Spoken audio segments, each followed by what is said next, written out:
आप सबकी सेवा करने का मुझे 5 साल अवसर मिला है और जितना मेरे से बन पड़ा है उतनी सेवा मैंने आप लोगों की है। और मैं आप सबको प्रणाम भी करता हूं। प्रणाम इसलिए करता हूं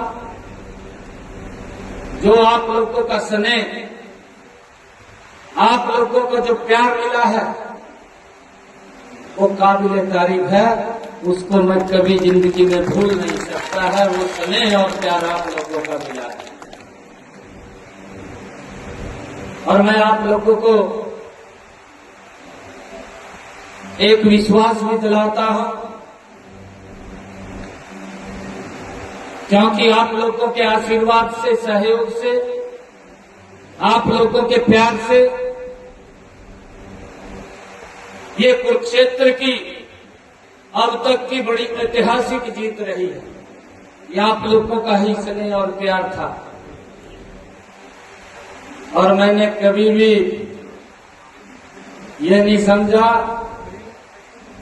मैंने जब भी कोई भाई कार्यकर्ता मेरे पास आया, मैंने उसको तभी यही कहा कि ये सांसद वाली मोहर तो तेरी जेब के अंदर है, मेरे पास नहीं है।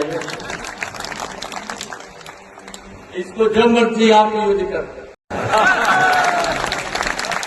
कोई बदलाव नहीं है। बदलाव तो नहीं है ना, कोई बदलाव नहीं है। आप लोगों ने, मैं ये अपील करना चाहूंगा आप लोगों से कि जितने वोट आप लोगों ने मेरे को दिए थे उस वोट के अंदर 3 गुना ज्यादा वोट बढ़ा करके देश के अंदर 543 लोकसभा के अंदर से नंबर 1 के ऊपर अगर कोई जीत हो तो नवीन जी की जीत। इसको सुनिश्चित करना है, इसके लिए काम करना है। ऐसे हमारे दुनिया के सबसे लोकप्रिय नेता, भारत के यशस्वी प्रधानमंत्री आदरणीय नरेंद्र मोदी जी ने कमल का फूल देकर के नवीन जी को हम सब के बीच में भेजा है। हमारे बीच में भारतीय जनता पार्टी। धन्यवाद। सबसे पहले तो मैं नवीन जी, दुनिया के सबसे हमारे लोकप्रिय नेता, भारत के यशस्वी प्रधानमंत्री, जिन्होंने भारत को एक नई दिशा देने का काम 10 वर्षों में किया है, जिन्होंने एक योजनाबद्ध तरीके से गरीब तक लाभ पहुंचा करके उसके चेहरे पर मुस्कान लाने का काम किया है, ऐसे हमारे यशस्वी प्रधानमंत्री नरेंद्र मोदी जी ने और हमारे हरियाणा के पूर्व में यशस्वी मुख्यमंत्री रहे आदरणीय मनोहर लाल जी ने, आदरणीय अमित शाह जी ने और आदरणीय जगत प्रकाश नड्डा जी ने जो कमल का फूल, नवीन जी जो इस क्षेत्र के पहले भी सेवा दे चुके हैं, आज यहाँ दे करके नवीन जिंदल जी को भेजा है। और जो उत्साह आप लोग कार्यकर्ताओं में देख रहे हैं, जो जोश यहाँ की जनता के अंदर देख रहे हैं, आज इस बात के ऊपर मैं ये बात कह सकता हूँ कि नवीन जी यहाँ से देश के अंदर सबसे ज़्यादा बहुमत से जीत करके आदरणीय नरेंद्र मोदी जी को तीसरी बार प्रधानमंत्री बनाने में अहम भूमिका कुरुक्षेत्र के लोगों के साथ करेंगे।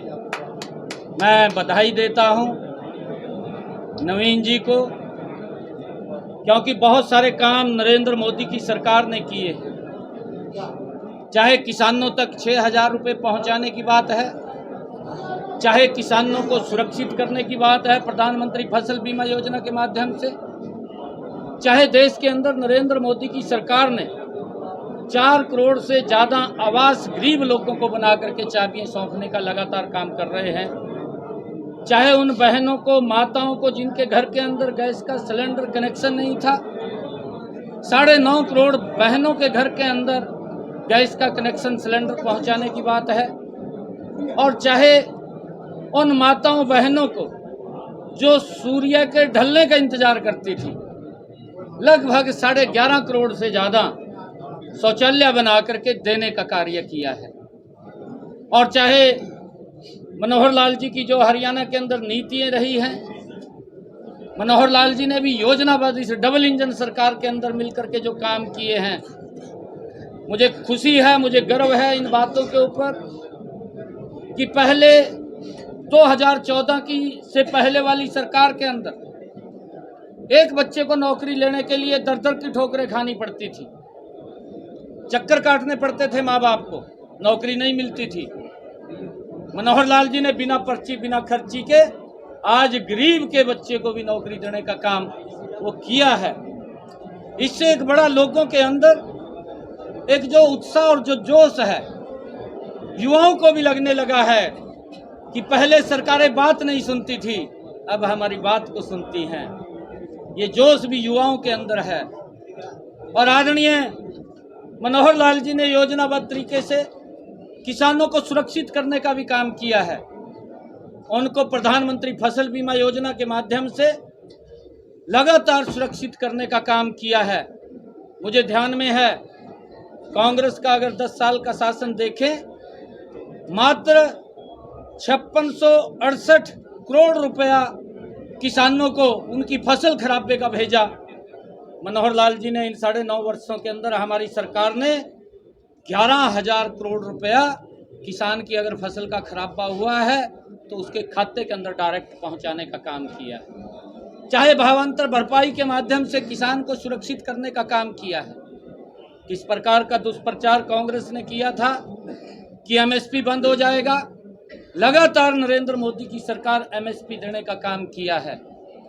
देश का रोड का इंफ्रास्ट्रक्चर हो, देश की रेलवे की कनेक्टिविटी हो, देश की एयर कनेक्टिविटी हो, देश के अंदर स्वास्थ्य को लेकर के नए एम्स बनाने की बात हो, देश की धारा 370 जैसी समस्या का समाधान करने की बात हो, जिसको पूरा देश भुगत रहा था। हमारे आर्मी के नौजवान जो हमारी सुरक्षा के लिए खड़े होते थे, वो उस समस्या से जूझ रहे थे, परंतु मजबूती से उस समस्या का भी समाधान इन 10 वर्षों के अंदर नरेंद्र मोदी की सरकार ने किया है।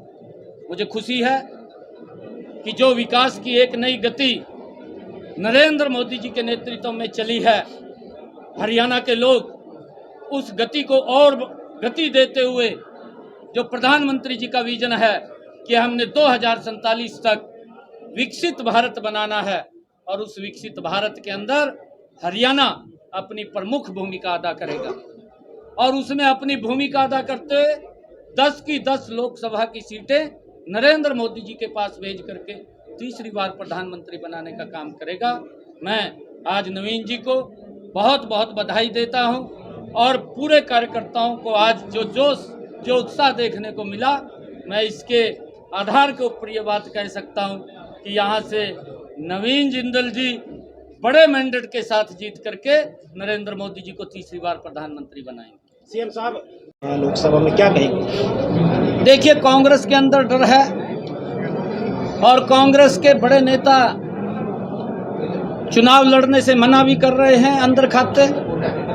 कहीं ना कहीं उनको हार दिखाई दे रही है, और आने वाले समय के अंदर ये डबल इंजन की सरकार मिलकर के फिर देश और प्रदेश को एक विकास की नई ऊंचाइयों के ऊपर पहुंचाने का काम करेगी। और जो विकास की एक गति चली है, उस गति को और तेज करने का काम हरियाणा प्रदेश के लोग करेंगे। सीएम साहब आपकी बात क्या? सिक्योरिटी को लेकर पूर्व मुख्यमंत्री भूपेंद्र सिंह हुड्डा कह रहे हैं कि सिक्योरिटी को कम किया गया है, जबकि आपकी सिक्योरिटी बढ़ाई गई है, पूर्व सीएम की सिक्योरिटी बढ़ाई गई है, अनिल जी की सिक्योरिटी बढ़ाई गई है। इसको लेकर क्या है? नहीं, देखिए, ऐसा कहीं नहीं है किसी की सिक्योरिटी के साथ। जिसको प्रोटोकॉल के हिसाब से, लॉ के हिसाब से, जहाँ पर भी जो एक नियम बना हुआ है, उस नियम प्रक्रिया के हिसाब से जिस व्यक्ति को जितनी सिक्योरिटी की आवश्यकता